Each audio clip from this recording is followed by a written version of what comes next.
Hey, this is just a quick note to let you know that Team Champs 2025 has been sponsored by City Strength. You're probably already familiar with City Strength. They're Australia's exclusive retailer for SBD, but they also sell a broader range of strength and powerlifting related equipment. So, a big thanks to City Strength for sponsoring our competition this year. And I hope you enjoy this episode. G'day, everybody. I'm here with Jonah. Jonah is the president and I guess the head coach of Melbourne Uni, the Melbourne Uni team. What am I saying here? It's Melbourne Uni Lifting Club, who are lifting up Yep. this year's team champs. And man, I'm super excited to have Jonah on. I'm super excited to have the Melbourne Uni Lifting Club coming to team champs. They're a team that's very close to my heart. It's where I started my lifting career, as I just mentioned to Jonah. I started at Melbourne University 12, 13 years ago. And for those that are around Melbourne and the traps, you'll know that there was a little bit of turmoil and a little bit of a break from lifting. Maybe not so much of a break, but some issues have come up. But since then, it's great to see that Melbourne Uni are actually putting together a team and actually submitting a team at Team Champs. And I think this is such a great step. And they're a really, really historic and powerful club. So, yeah, looking forward to chatting to Jonah and hearing a little bit more about it. How are you going, Mate, Jonah? keen to get going. Yeah, good. Pretty Awesome. good. Yeah. Well, I mean, Melbourne Uni Lifting was historically MUWPC, like Melbourne Uni Weightlifting Powerlifting Club. And I guess there's been a bit of a rebrand. Is that right? Like, there's a new logo and stuff. Like, is that something that you've been involved in, like more recently? Yeah. So I made the logo for the club this year, which was part of the whole rebrand, I guess, like You made it moving yourself? Like, into you've got graphic skills? yeah. Well, that's Yeah. awesome. I love the logo. It's so modern. It's cool. Thank you, bro. Appreciate it. Yeah. Um, yeah, a little bit of a rebrand just to help lead the club in a new direction, I guess, and change the image of it. Yeah, and so is there still powerlifting? Still weightlifting going on there? I guess that's lifting club is a bit more of a generic term, right? Yeah, we still have weightlifting club as well. They operate on Tuesdays and Fridays, and the powerlifting side on the Monday and the Thursday. Yeah, awesome. I mean, I like it. Not a lot Yeah. of places. I mean, like, yeah, I guess lifting club it does give that vibe of it not just being, weightlifting and powerlifting club is a little bit wordy, I suppose, but lifting club is a little bit more succinct. Yeah, definitely. It's got a nice ring to it. Great. And can you give us a bit of an introduction as to who you are and your background? Like I mentioned that you're the president, but yeah, maybe a bit of background and your history in powerlifting for those that might not know, or I think would be Yeah, the sure. majority of people, to be honest. Yeah, so my name's Jonah. I moved down to Melbourne about 4 years ago now, maybe 3 years ago, from New South Wales, little town called Coffs Harbour, up on the northern coast there. Came down here for uni, started lifting down here. That was my main way of like staying social, meeting friends and that sort of thing. And one day I was in the main gym at Melbourne Uni and saw a bloke deadlifting. He was doing like 180 kilos, I think, for sets of 10. And I walked up to him and I was like, mate, you're strong as hell, like you're real strong. And it was actually one of the dudes on the team that we've got, Stefan. And he Oh, said, awesome. yeah. And he was like, yeah, dude, thank you. You should come out to lifting club with me. So that was my little gateway into Melbourne Uni Lifting Club, which at the time hadn't like fully reformed. We still had like training going on and that sort of thing. So that was back in 2022, about 3 years ago now. And yeah, since then, I guess the club's been like a pretty big part of my life. And it's nice to be able to give back now by helping to run the club and get a team going for team champs. That's awesome, man. And like I said, I'm so stoked. I think this is the first time that, or maybe the second time, I think Melbourne Uni Weightlifting Powerlifting Club had a team, I want to say in 2019. But yeah, I think this is the first time that, well, since then at least, that you guys have got a club or a team represented at our comp. And yeah, I'm just like super excited about it. Yeah, And so definitely. you kind of got started a few years ago, and are you doing much coaching out of there, or how's it kind of working? I suppose. Coaching is in like for the team or just in general? Yeah, like just in general at the club, or is that like a role for other people, and you're kind of more like presiding over the like administrative stuff? Yeah. Is that So I mainly just like run the club. I do okay? coach a guy, but it's not like directly through the club. We have, do you know Daniel Featherson? Yep, of course. Yeah, from SRSC. He's our club coach. So he sorts everyone's programs out and helps get people into powerlifting and into competitions. He's a really good guy. Really helped like bring like a good culture to the club now where I think powerlifting's a pretty intimidating sport for a lot of people. When we have our club days, like our club stalls, a lot of people kind of feel like there's a bar that they've got to meet to be able to like join the club. which is part of that like whole expectations around the sport and that sort of thing. But I think Dan does a really good job of like helping to dismantle that and get new people in. So he does all the coaching for the club. And are most of the lifters at a university club like this, are they mainly university students, or do you have like outside people as well? Yeah, on the powerlifting side, it's like mainly university students, but like we're always open to members of the public. We got a couple that come by and train with us. Okay, so like really anyone can kind of join the club and join the gym. Yep, open to anyone. Awesome. That's how it was when I was there as well. But it's good to hear that the club's thriving and kind of getting back into good shape. Well, you guys are coming to Team Champs. We're 3 weeks away. It's coming up very quickly. Do you want to introduce Yeah, to us your team? Who are the four lifters, and what we can expect from them? yeah, sure. So on our squad of four, we've got Fiona Wu, um, who's our club secretary. We got Jess Arambe, who's a recent member of the club. She's only competed once before, so this would be a pretty big comp for her. Ethan Orr, who's the club vice president, and Stefan, who got me into lifting in the first place. What should I run over with them, you reckon? Yeah, so maybe we'll start with Fiona. So she's a club secretary. What weight class is she competing in? For example, 63 kilos. I've got here. Yeah, she's in 63s. And is she like coached by Daniel, I presume? I think she has her own coach. Yeah. And so how's her training going? Is coming along? Yeah, so the last time she competed was in the teen and academic games at Okay. SRSC.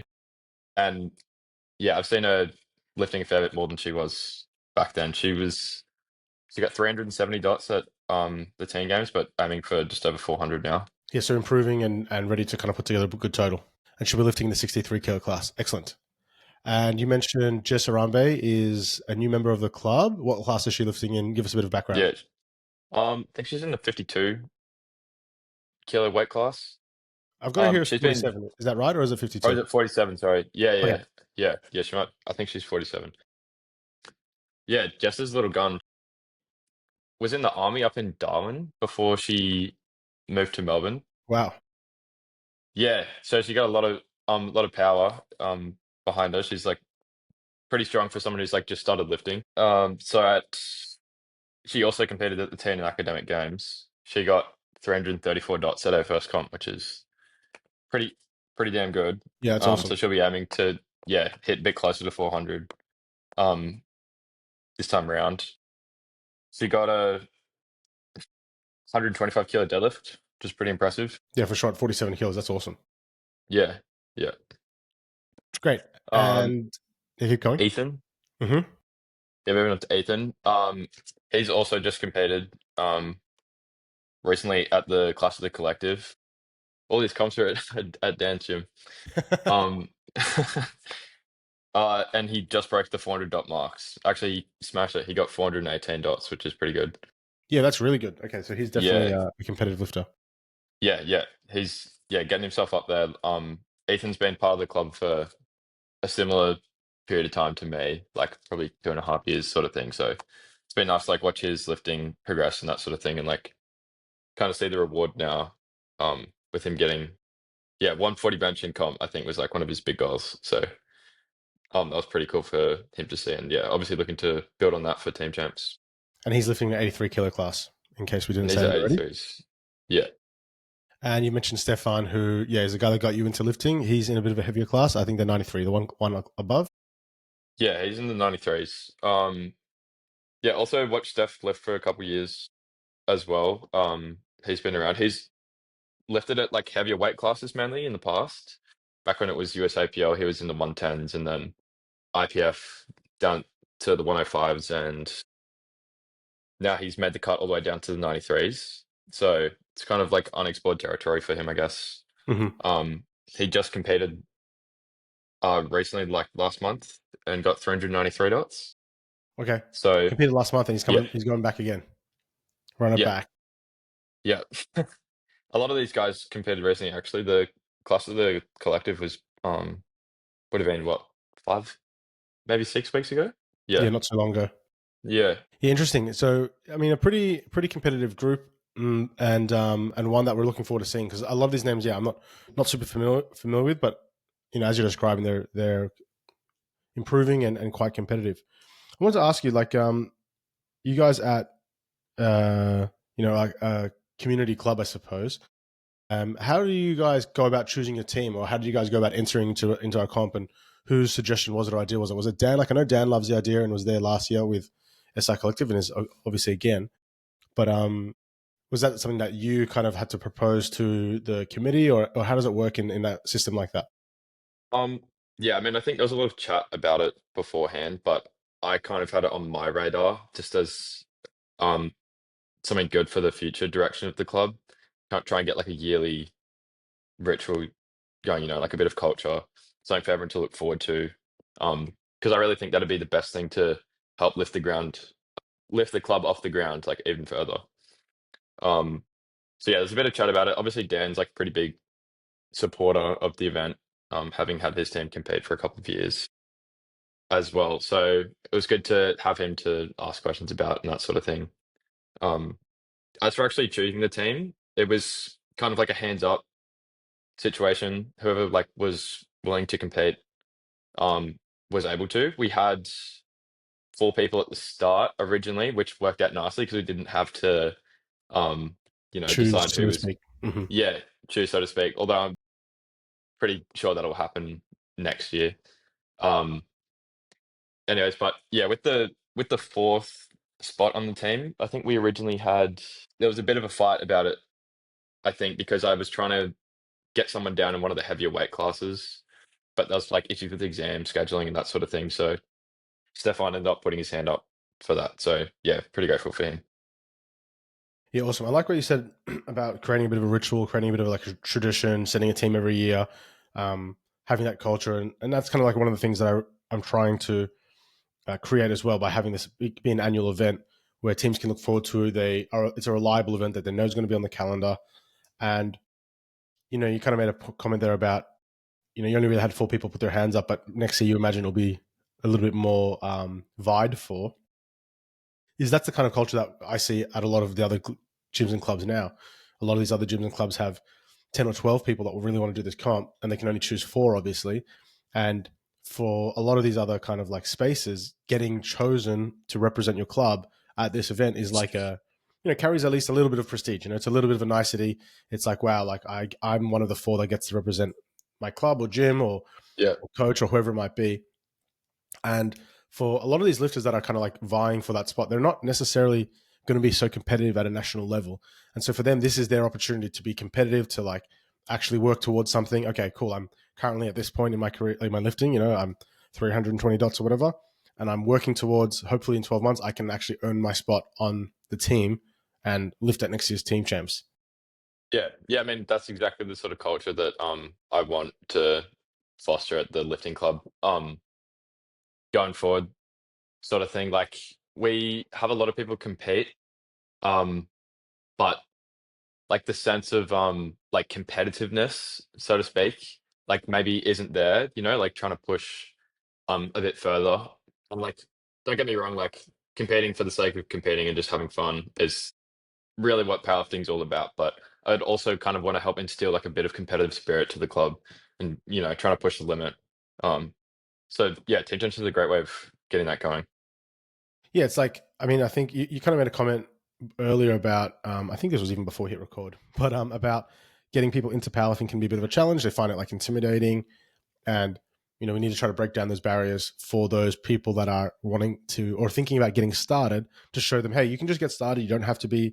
There's no like expectation. There's no prerequisites. Like, you just have to get involved. And if you're at a lower level, which you should be because you're just starting, then that's nothing to be ashamed of. But on the other hand of the spectrum, on the other end, I do think that there should be some competitiveness. I mean, it's a sport, right? Like, there should be some, like, not elitism, but like there needs to be opportunities for people to express themselves competitively. For a lot of people that are training, it is just a like, it is just a personal pursuit, trying to add to your previous best, trying to improve in any way you can.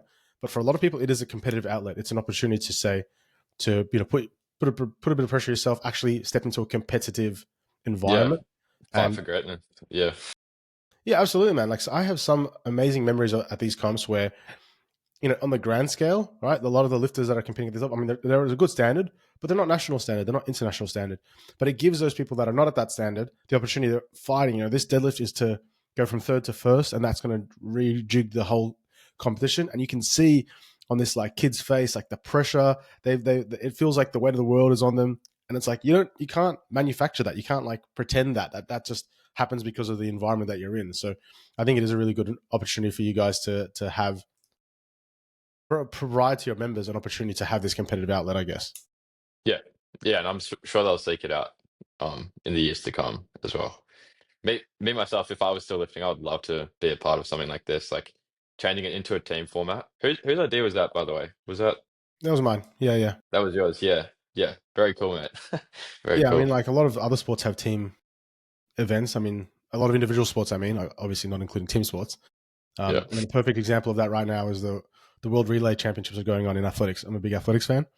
And so, like, growing up, I did athletics. And one of my favorite events was relay because you got to do it with your friends. And you got to, like, warm up together and train together. And you got to do your baton practicing together. And then you go to meets together. And, like, I mean, I grew up playing Aussie rules footy. And, I loved, obviously, Aussie rules footy for that exact environment. I love the same thing in athletics. And then when I got to powerlifting, I was like, this is not boring. It's fun. I love it, but it's lacking that thing. So yeah, the team aspect is really fun, and a lot of people do enjoy it. And one of mm, my other favorite things that I want to actually ask you about, because you mentioned culture, is developing this team sense or this culture of like identity and a sense of belonging in a club. And one of my favorite things that happens at Team Champs, this will be your first one, I presume, right? You haven't been to one of our events before. first one. Yeah, Is like you look out into the crowd and you'll see the patches of the teams. You'll see the SR collective group. There's 6 or 8 of them sitting in the corner. They're all wearing matching t-shirts. Some of them have posters. And then you'll see the Melbourne Strength Culture crew sitting over here. And then you'll see the ESS people sitting over there. And hopefully we'll see like a university, like Melbourne University Lifting Club team sitting over there wearing their blue and cheering for, yes, Ethan as he comes out, and they're all like going nuts for him and stuff. And you have this like almost like not division, but like, it's in a nice way. You have this little like in the crowd, these patches of people who are all supporting a certain team. And so I really hope yeah. that in terms of like trying to develop that culture, you guys bring a team and bring some supporters down to watch. Well, yeah, I think it'll make us get the merch going a bit as well. I reckon with the new logo and stuff, it'd be good to plaster on just about anything you can think of. Yeah, Yeah, maybe some soft suits and stuff for next year, which we won't have time to do. We've had a couple messages from different companies that do that. cool. So yeah, we might look into doing that sort of thing, but I reckon we could probably get some t-shirts at least sorted out by Team Champs. Like a lot of clubs do like custom shirts, for the 4 lifters that made it, kind of gives them a bit of prestige. They get their name on it Mm, sometimes, or use the Team Champs logo, the club mm, logo. There's so many things you can do. Like in previous years, we've had like teams come, like for example, like women's only coaches, and like all their clients will like have their nails done the same and their hair done the same, just like ways to kind of create this sense of like, yeah, yeah, we're like a gang and we're here to like yeah, lift shit. yeah, yeah, we're it, yeah, for sure. And it can be little You things know like wearing those matching socks or something. Okay. All right, well, I'll run wild with that idea. We'll see what we come up with. Um, yeah, we could also I work at a bar at the MCG, and on our bar blades we like get people's names engraved who've like worked at least one game during the season, pretty much. You get your name on the blade for that year, sort of thing. So something similar of nature could be cool Yeah, to I mean, do. like you can be as creative as you want, right? Like this is it's part of the Yeah, fun of being the president of a club. You can not do what you want, but yeah, you have creative outlet in this way. yeah, exactly. Yeah, Awesome. Now, you guys obviously weren't there last year, and um, we run this kind of 2-day format, which I'm sure Dan explains to you. But we've got this challenges bracket and the Premier bracket. Premier bracket lifts on day 2. Challenges bracket lifts on day 1. You've already seen the schedule, although the schedule might change a little bit in a couple of days once we finalize the lifting list. So you guys are lifting in the challenge bracket. Have you had a look, or are you competitive in this way? Looking at some of the other teams in the list and who's lifting in each of your classes. Like who's lifting against Ethan, who's lifting against Stefan, who's lifting against Fiona or whatever, and decide, okay, what's our strategy? Are we gunning for second? Are we gunning for third? Are we gunning for the win in a certain weight class? Or is that not so much of a concern for you right now? You're more just excited to get your team on the platform and then try to build that culture within the club. Yeah, I mean, I haven't had much of a chance to suss out the competition, and that sort of thing. Like, yeah, the goal is really just like get ourselves in there, but obviously with game day coaching, like you have to have a decent idea of what you're up against and what you're fighting for that day.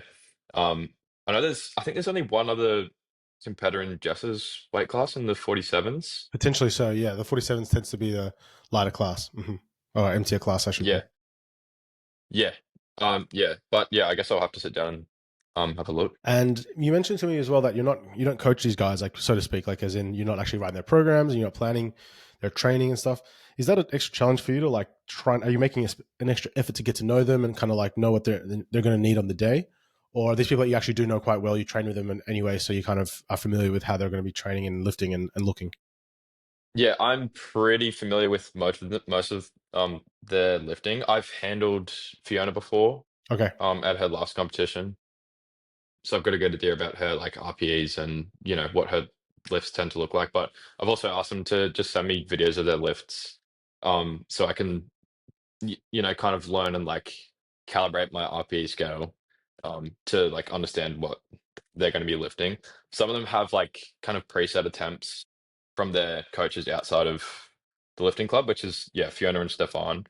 So I'll just be probably sticking to those like on the day. But with Jess and Ethan, I'll be spending a lot of time like getting an idea of what their lifts look like, to help with attempt selection. yeah, good one. I mean, it is always a challenge when you're coaching people that you don't write their programs for or are coaching specifically. But I think you're in a different case again where you do know these lifters well, like you're around them and you chat to them often and whatnot.